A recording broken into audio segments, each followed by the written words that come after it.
So the word came out that there was a possibility Warner Brothers was going to be sued for having Amber Heard in the new Aquaman film. Well, this doesn't make any sense to me whatsoever, but let's break it down.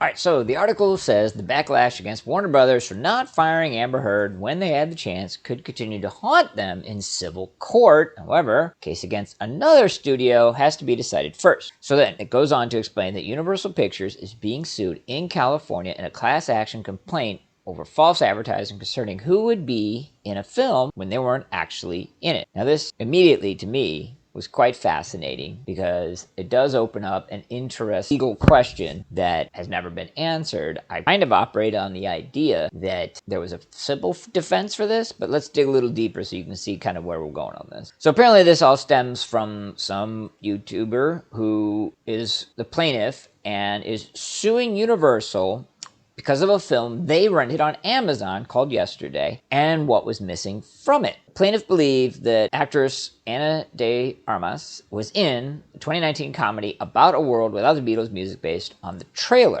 So obviously he was unaware that de Armas and the subplot of her character was cut from the movie. So what remains is a shot of her in the trailer and her face appearing in a photograph at the beginning. By the time that this YouTuber figured this out, he'd already rented the movie and now seeks damages for his $3.99 going to waste. Now, it sounds silly in all honesty, but they do go on. So according to the case, he suffered injury in fact and lost money due to a false, misleading, and deceptive trailer. Normally, the studios defend themselves with free speech protection, but here they allege that Universal engaged in unfair competition via unfair, deceptive, untrue, or misleading advertising. That is to say, they committed unlawful business practices by misrepresenting and omitting facts. Now, there's a second claim.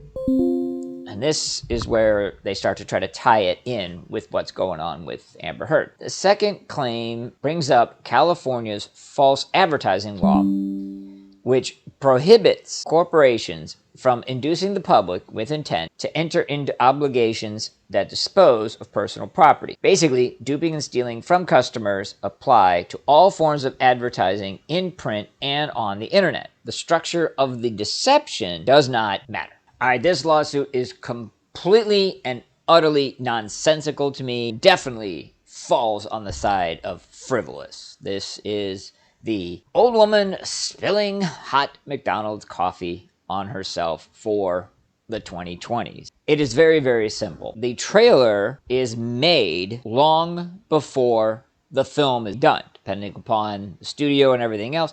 Hell, Marvel at one point put out a trailer 2 years before a movie came out. You cannot say that there is some requirement that what is in a trailer, or the individual, I guess, that's in a trailer, is therefore required to be in the film, otherwise it's false advertising. The studio has the choice to make edits, to make cuts, to make changes to their film, right up to the moment that it's projected onto a screen, or screen on a streaming service, or whatever you want to call it. And above and beyond all of that, let's just say that for some reason that is misleading, whatever else. Who cares? Even in the lawsuit, you spent $3.99. You gotta be kidding me. Don't get me wrong. I know the reason for this lawsuit. They want damages. The damages will be millions of dollars. I fail to understand. I've never had a lawyer properly explain to me how they are awarded millions of dollars on such frivolous things, but it does happen. So that's really what all this is about. What I can't figure out for the life of me, though, is what that has to do with Warner Brothers being sued for actually having an actress in a film, as opposed to not having her in the film. And the article attempts to explain that. All right, so this is their explanation. This is Maryland, the state. Named in the lawsuit, and other states have laws that cover news reports, press releases, and PR. In short, anything that they get you to spend money and something that is not there or not clarified can get them sued. Why Warner Brothers should be worried about this case is if Universal loses, Warner Brothers and other companies become liable for their practices. Now, they're hinging on this, but they're wrong. And let's wrap this up. Basically, the YouTuber observes that Warner is acting deceptively in real time by failing to come clean about Amber Heard and why she, exposed as a liar in a court of law, still has a job and her ex-husband Johnny Depp does not. Studio also isn't completely upfront about how much of Aquaman and the Lost Kingdom she is in, if at all. So based on variant testimony, including her own and that of former DC Films president Walter Hamada, her return as Mera was either pared down or not that big to begin with. Other reports and rumors claimed she had screen time added. It's the usual rumor mill bullshit. This is the last statement. Warner could become subject to a class action suit subsequently filed by people who went to see the new Aquaman and either hoped Heard wasn't in it or expected she wasn't. The company would then be liable for damages and restitution of all the money spent on tickets, costing upwards of $20 in some places, if not more. Is that the price for lying? Okay, what can be said is that is all utter nonsense. You cannot sue a company for having somebody in a movie that you don't like, which is really the bottom line here. Think about the wording. Think about how they're going to structure this. They're trying to say that a studio is somehow liable for not telling you up front how much an actor or an actress is in a film. Basically, not ruining the film for you.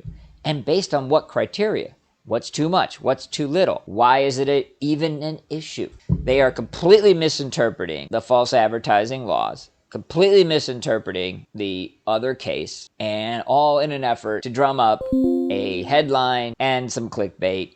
And I'm sorry, we've seen this before. I've called it out before. I don't like to, but at the end of the day, there's no point in getting all riled up over something that isn't even true. That's my interpretation, my take. What's yours? Let's talk about it. Obey your king. Subscribe to the channel and click the notification icon.